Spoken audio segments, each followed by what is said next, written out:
السلام علیکم ورحمۃ اللہ وبرکاتہ۔ دوستو آئیے، آج کا میرا موضوع ہے نماز کے صحیح ہونے کی شرطیں۔ دوستو چونکہ نماز کا اہتمام سب عبادتوں سے زیادہ ہے، اس لیے آپ دیکھتے ہوں گے کہ نماز کے شرائط بھی بہت زیادہ ہیں۔ لہٰذا میں آپ کو بتا دوں کہ میں اس ویڈیو میں انہی شرطوں کو بیان کرنے والا ہوں جن کی ضرورت ہر نماز میں پڑتی ہے۔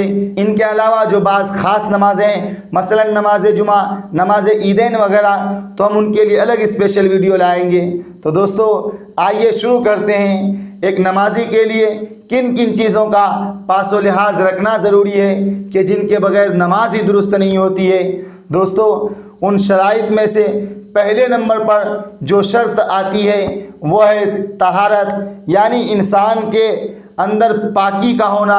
اور یاد رکھیے اس طہارت کا تعلق نمازی کے بدن سے بھی ہے اور ان کے لباس سے بھی ہے اور اس جگہ سے بھی ہے جہاں پر انہیں نماز پڑھنا ہو۔ گویا کہ تین چیزوں سے اس کا تعلق ہے۔ تو آئیے تینوں چیز کو ہم دیکھتے ہیں۔ تو دوستو پہلے نمبر پر نمازی کے بدن کا پاک ہونا۔ یاد رکھیے نمازی کے بدن کا پاک ہونا نجاست حقیقیہ سے اور نجاست حکمیہ سے۔ اور میں بتا دوں کہ نجاست حقیقیہ میں نجاست غلیظہ، نجاست خفیفہ یہ شامل ہیں، اور اسی طرح نجاست مرئیہ جو گندگی آپ اپنی نظر سے دیکھ سکتے ہوں، اور اسی طرح نجاست غیر مرئیہ جو گندگی آپ اپنی نگاہوں سے نہ دیکھ سکتے ہوں وہ بھی اس میں شامل ہے۔ لہٰذا اگر ان تمام چیزوں سے آپ کا بدن پاک نہیں ہے تو نماز درست نہیں ہوگی۔ ہاں اگر بقدر معافی ہو تو کوئی حرج نہیں، لیکن اولا اور بہتر یہ ہے کہ اس سے بھی پاک ہونا چاہیے۔ اور دوسرے جو ہے وہ نجاست حکمیہ۔ نجاست حکمیہ کے بھی دو فرد ہیں، ایک ہے حدث اصغر اور دوسرے ہیں حدث اکبر۔ یاد رکھیے حدث اصغر آپ اس کو اس مثال سے سمجھ سکتے ہیں کہ ایک آدمی پیشاب کرنے گیا اور بے وضو ہو گیا، ایک آدمی پاخانہ کرنے گیا بے وضو ہو گیا، ایک آدمی ری خارج کر دیا بے وضو ہو گیا۔ دوستو یہی حدث اصغر کہلایا۔ اور حدث اکبر کہتے ہیں کہ آدمی کا احتلام ہو جانا، ان کا اپنی بیویوں کے ساتھ ہم بستری کرنا اور ان کے منی کا خروج ہونا، یہ سب کے سب حدث اکبر میں داخل ہوتے ہیں۔ دوستو یہ تو نمازی کے بدن کا پاکی کے تعلق سے تھا۔ اب آئیے نمازی کے لباس کا پاک ہونا۔ تو دوستو یہاں پر یہ ضروری ہے کہ لباس کا نجاست حقیقیہ سے پاک ہونا اور اسی طرح جگہ کا بھی نجاست حقیقیہ سے پاک ہونا شرط ہے۔ گویا کہ تینوں میں فرق یہ ہے کہ بدن میں نجاست حقیقیہ اور حکمیہ دونوں آ گیا، اور یہاں پر یعنی لباس میں اور جگہ میں صرف نجاست حقیقیہ کی قید لگائی ہے۔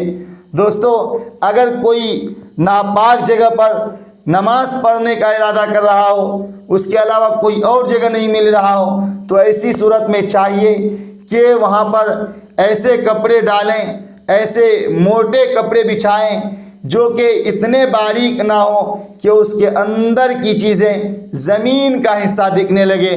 اگر وہ دکھ جاتی ہے اور وہ سرایت کر جاتی ہے تو نماز نہیں ہوگی۔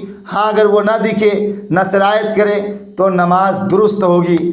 دوستو دوسری شرط جو ہے وہ ہے ستر عورت، یعنی نمازی کا اس حصے جسم کو چھپانا فرض ہے جس کا کسی دوسرے کے سامنے ظاہر کرنا شرعاً حرام ہو۔ دوستو خواہ وہ تنہا نماز پڑھ رہا ہو یا کسی کے سامنے، یہ بات آپ اچھی طرح سے سمجھ لیجئے۔ اگر آپ کسی مکان میں تنہا نماز پڑھ رہے ہوں یا کسی مقام اندھیرے میں نماز پڑھ رہے ہوں تو وہاں پر بھی ستر عورت کا چھپانا فرض ہے، اگرچہ کسی کے دیکھنے کا خوف اور امکان بھی نہیں ہے۔ ہاں اگر اپنی ہی نظر اپنی پوشیدہ جسم پر پڑ جائے تو کوئی حرج نہیں۔ دوستو مردوں کا جو ستر ہوتا ہے وہ ان کے ناف سے لے کر گھٹنے تک کے مقام کو ڈھانپنا، یہ ان کا ستر عورت کہلاتا ہے۔ اور عورت کا جو ہے مکمل جسم یعنی پورا بدن سوائے چہرہ، ہتھیلی اور پاؤں کے ان کو پورا بدن چھپانا فرض ہے۔ دوستو تیسری شرط ہے استقبال قبلہ، یعنی نمازی کا اپنے سینہ کو کعبہ کی طرف کرنا، خواہ وہ حقیقتاً ہو یا حکماً ہو، ضروری ہے، فرض ہے۔ ہاں، منہ کعبہ کی طرف کرنا شرط نہیں ہے، البتہ مسنون ہے۔ لہٰذا اگر کوئی شخص کعبہ کی طرف سے منہ پھیر کر نماز پڑھتا ہے تو نماز تو اس کی ہو جائے گی، لیکن یاد رہے خلاف سنت کی وجہ سے مکروہ تحریمی ہے۔ اور جن لوگوں کو کعبہ نظر آتا ہو تو ان کے لیے ضروری ہے کہ وہ اپنا سینہ خاص کعبے کی طرف کر کے نماز پڑھیں، البتہ سیدھ پر کھڑا ہونا فرض نہیں ہے۔ یہاں پر یہ مسئلہ یاد رکھیے کہ قبلہ کی طرف رخ کر کے نماز پڑھنا تو واجب ہے، لیکن یاد رکھیے کہ یہ دو شرطوں کے ساتھ مشروط ہیں، ایک قدرت کا ہونا، دوسرا تحفظ کا ہونا۔ یعنی نمازی کے اندر اتنی طاقت ہو، اتنی قدرت ہو کہ وہ کعبہ کی طرف رخ کر سکے، اور اسی طرح انہیں اپنی جان کا خطرہ نہ ہو۔ لہٰذا اگر کسی کو یہ اندیشہ ہو کہ اگر میں کعبے کی طرف رخ کر کے نماز پڑھتا ہوں تو مجھ پر حملہ ہو جائے گا، مجھ پر وار ہو جائے گا، تو ایسے شخص کے لیے اجازت ہے اور گنجائش ہے۔ چوتھی شرط ہے نیت، یعنی دل میں نماز پڑھنے کا قصد کرنا، اور زبان سے کہنا بھی بہتر ہے۔ اگر فرض نماز پڑھنا ہو تو نیت میں اس فرض کی تعین بھی ضروری ہے۔ مثلا اگر ظہر کی نماز پڑھ رہا ہو تو یہ نیت کرے کہ میں ظہر کی 4 رکعت فرض نماز پڑھ رہا ہوں، اور اسی طرح اور اگر واجب نماز پڑھ رہا ہو تو اس کی تخصیص بھی ضروری ہے کہ یہ کون سا واجب ہے، مثلا عیدین کی نماز یا وتر کی یا نذر کی نماز۔ نیز مقتدی کو اپنے امام کی اقتداء کی نیت کرنا بھی شرط ہے، لیکن امام کو صرف اپنی نماز کی نیت کرنا شرط ہے، انہیں امامت کی نیت کرنا شرط نہیں۔ ہاں یاد رہے کہ اگر کوئی شخص نماز پڑھ رہا ہو اور کوئی عورت اس کی اقتداء کرنا چاہے اور وہ بالکل اس کے مقابل میں کھڑی ہو جائے، اور وہ نماز جمعہ، نماز عیدین، نماز جنازہ وغیرہ کی نہ ہو، تو ایسی صورت میں اس عورت کی نماز کو صحیح کرنے کے لیے اس کی امامت کی نیت کرنا شرط ہے۔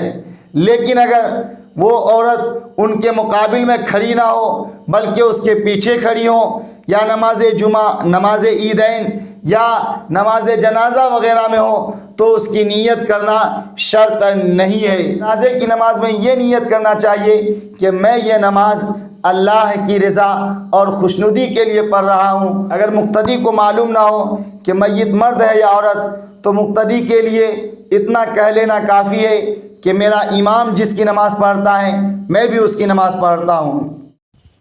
دوستو آج کے لیے اتنا ہی، اب پھر ملتے ہیں کل انشاءاللہ۔ ہم اس میں بات کریں گے تکبیر تحریمہ، اور پھر تحریمہ کے صحیح ہونے کی جو 8 شرطیں ہیں ان کو آپ کے سامنے کھول کر بیان کرنے کی کوشش کریں گے۔